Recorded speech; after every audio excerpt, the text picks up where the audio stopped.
My name is Claire, and this is the story of the day my life broke in two. It began in a small stone church on the edge of London, England, on the day we buried my mother. The sky was low and gray, the kind of color that makes everything look tired. I sat in the front row in a black dress that did not feel like mine, with my hands locked together so they would not shake. My mother's coffin stood at the front, covered in white lilies. She had always loved lilies.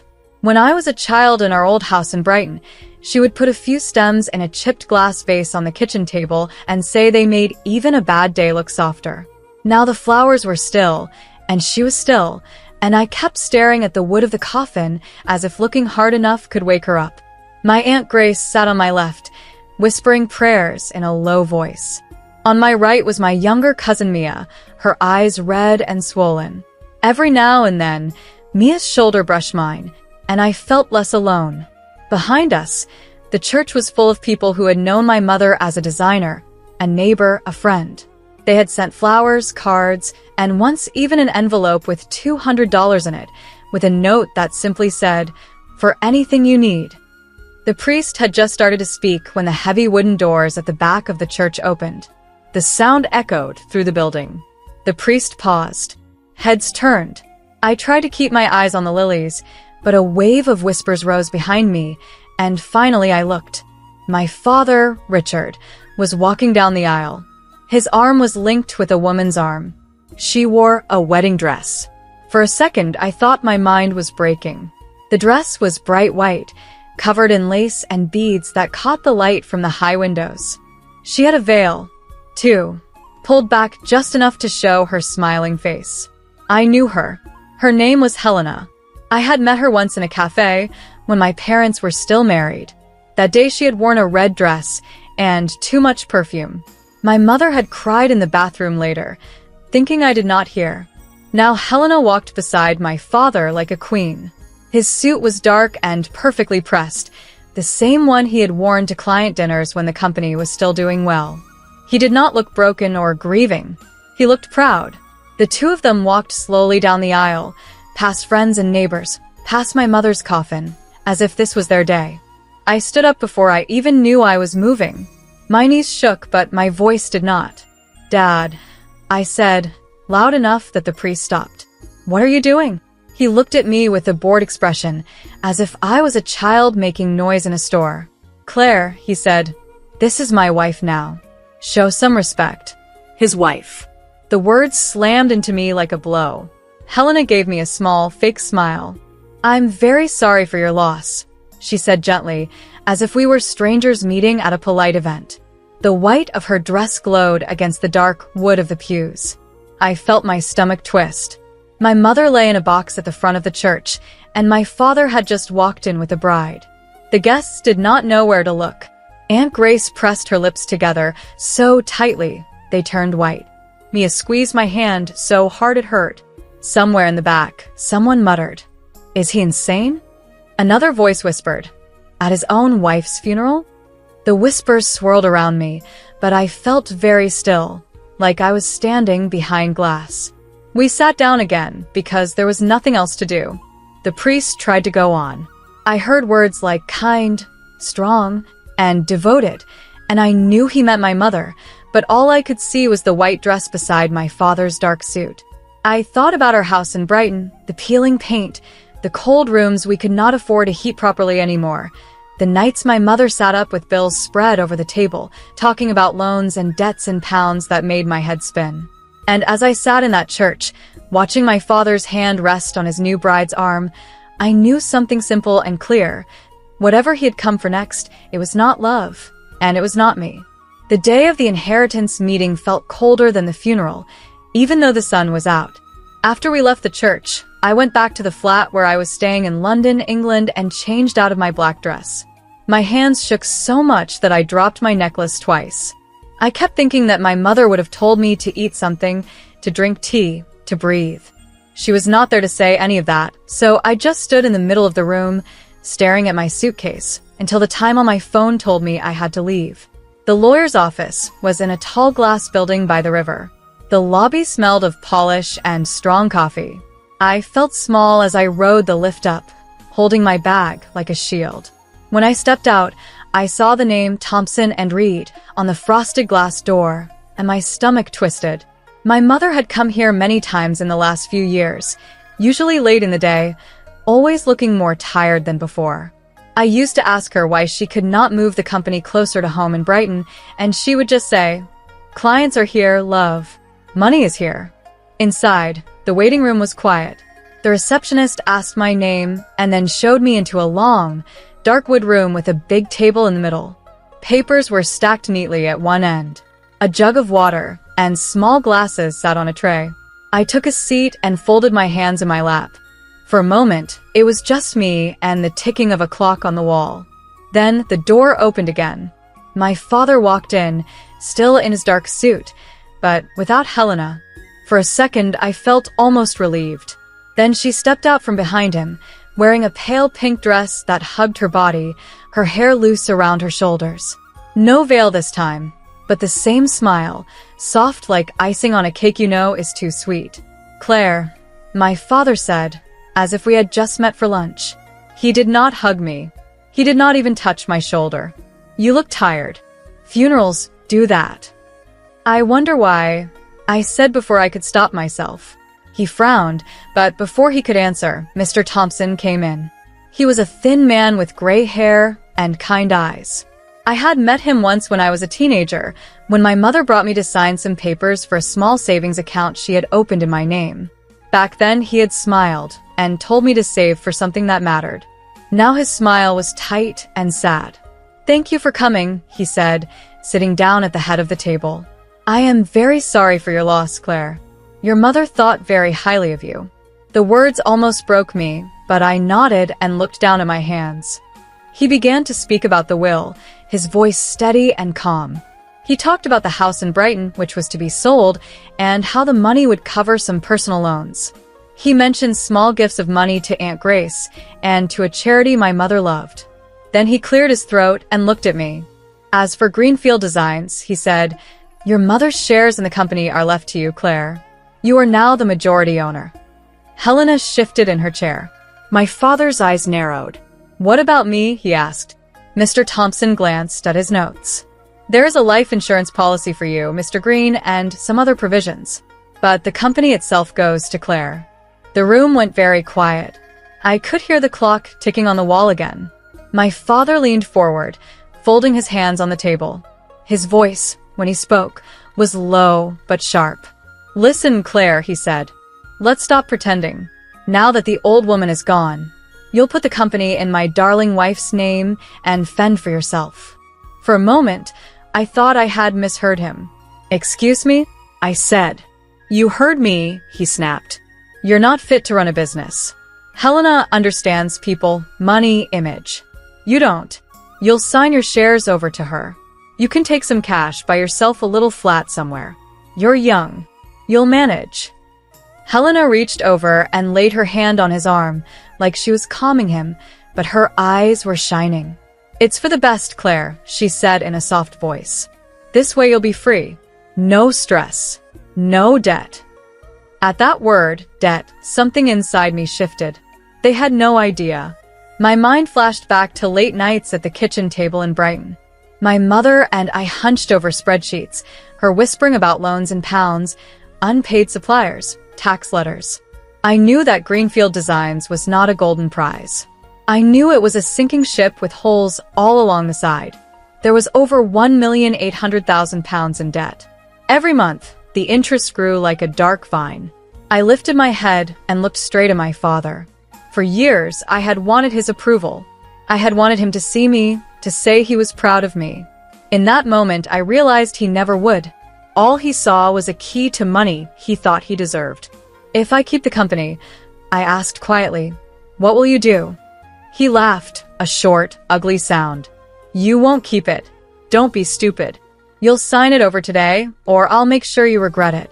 You think you can stand on your own on a designer's salary? You can't even pay Brighton's old gas bill." Mr. Thompson shifted in his seat. "Claire is under no legal duty to transfer her shares," he began, but I held up a hand. My heart was pounding, but my thoughts were strangely clear. They wanted the company so badly. They wanted the title, the control, the image of success. They wanted the crown, and they did not care what it was made of. "Draw up the papers," I said to Mr. Thompson, my voice calm. "I'll sign the company over to Helena." My father smiled, slow and satisfied.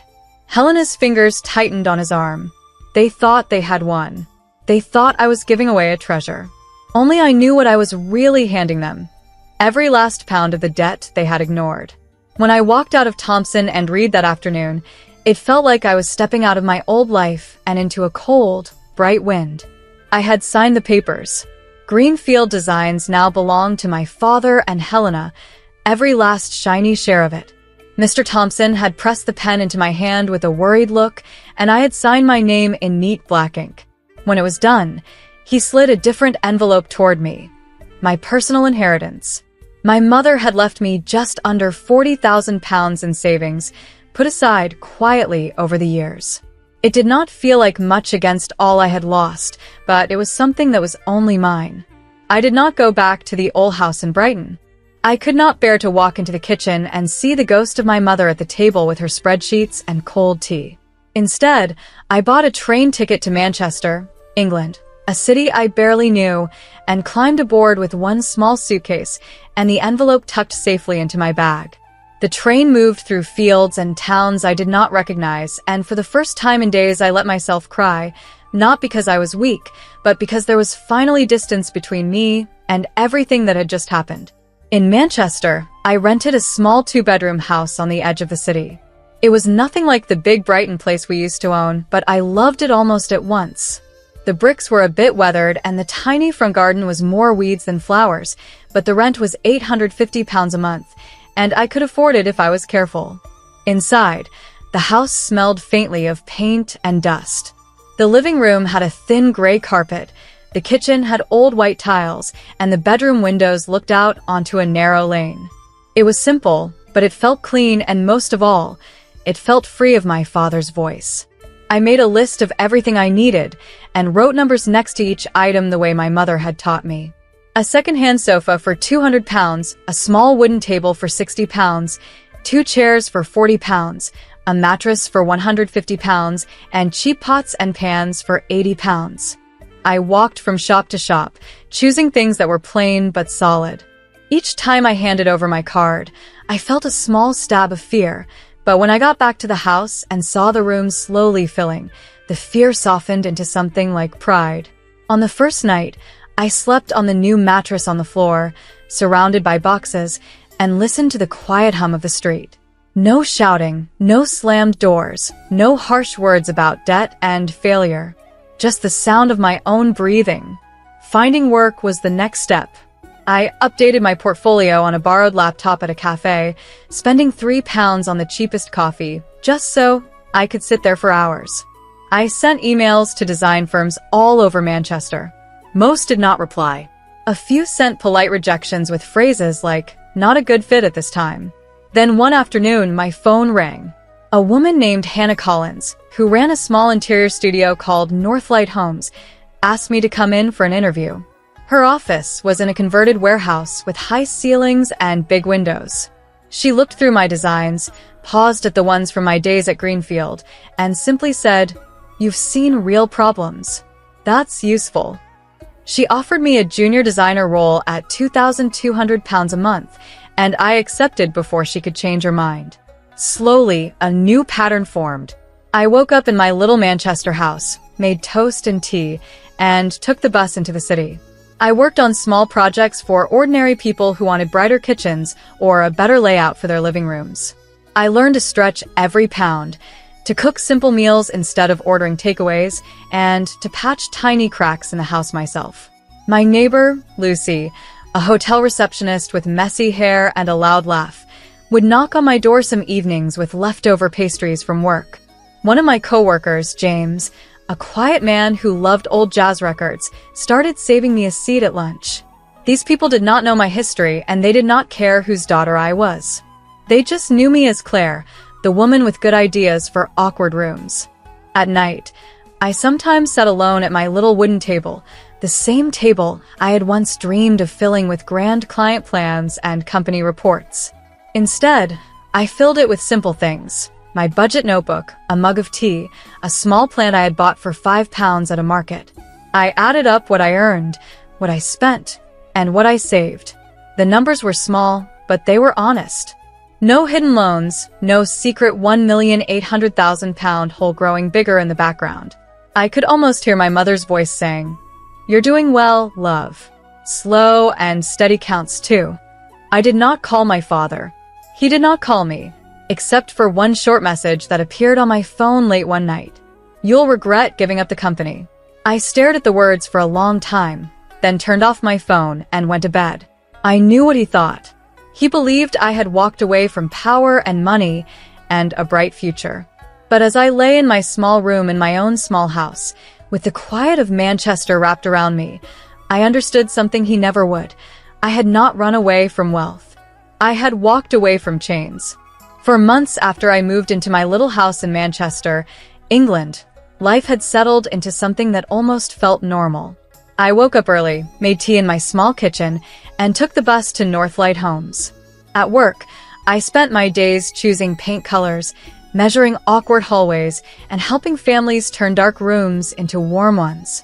In the evenings, I came home, cooked simple meals, and sometimes sat with Lucy in the tiny back garden as she told me chaotic stories from the hotel where she worked. I was not rich, but every pound I earned was clean. I was no one's puppet. My father's message, "You'll regret giving up the company," still sat in my phone, unanswered, like an old echo I refused to hear again.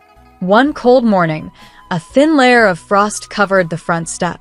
I wrapped my hands around a mug of coffee and watched my breath fog the window. My phone buzzed on the table. I expected a message from Hannah about a client meeting or from Lucy about borrowing sugar again. Instead, I saw a name I had not seen in months. Mark, one of the old managers from Greenfield Designs. For a moment, my heart jumped. I almost let it go to voicemail, but curiosity won. I answered and tried to keep my voice steady as I said his name. He did not bother with small talk. "Claire," he said, slightly breathless. "I had to call you. You won't believe what just happened." I leaned against the counter, bracing myself. "Try me," I replied. He told me that my father and Helena had finally come in for what they called their first real day in charge. They had been visiting the office in short bursts since the transfer, meeting a few clients, changing the office decor, insisting on new chairs that cost £600 each. But this morning was different.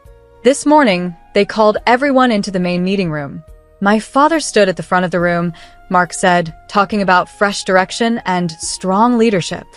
Helena sat beside him in a bright blue dress, smiling as if she were about to cut a ribbon at some grand opening. Then my father demanded to see everything: full financial reports, current loans, bank letters, tax notices, the entire truth my mother had carried on her shoulders for so long.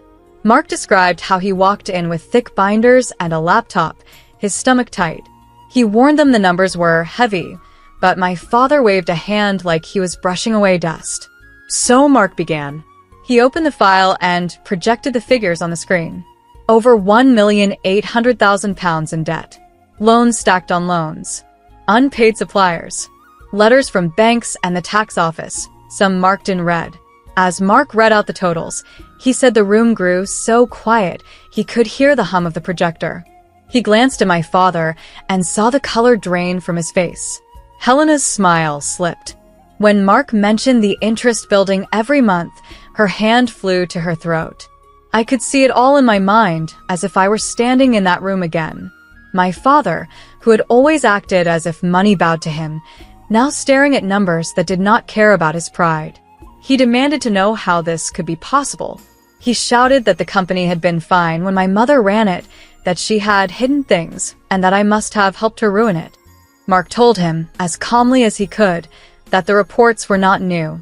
The debt had been there for years. My mother had been trying to manage it, to fix it, to keep the company alive. My father had simply never bothered to open the files or read the letters. Now, every agreement, every obligation, every debt was in his and Helena's names. They owned the company, and the company's whole of £1,800,000 owned them. When Mark told my father that the banks already knew about the ownership change, he said Helena swayed in her chair. She tried to stand, whispered something about needing air, and then simply crumpled. She fainted right there in front of the projector, her expensive shoes slipping on the floor. My father lunged to catch her, but nearly fell himself. A few employees rushed forward, someone fetched water, and another called an ambulance just to be safe. "You should have seen his face, Claire," Mark said quietly. It was like he finally understood that this wasn't some toy he'd grabbed from you. It was real. I stood in my little Manchester kitchen, fingers pressing into the side of my mug, and felt something strange rise in my chest. Not joy exactly, and not pity either. It was more like a slow, deep exhale that had been waiting for years. After Mark finished, he asked if I was all right. I told him I was. And I was. I thanked him for calling, for telling me the truth. When I hung up, I walked to the back door and stepped into the cold garden. The air bit in my cheeks, but it felt clean. I looked at the small patch of earth where I had planted a few flowers and thought about my mother at our old kitchen table, whispering about loans and interest and buying time in pounds she did not have. My father had wanted control more than he wanted her. He had wanted the company more than he wanted me. Now, he finally held what he had chased. The weight of it was pulling him down. I did not need to send him a message or gloat or say, "I told you so." My life was quiet, honest, and mine. That was enough.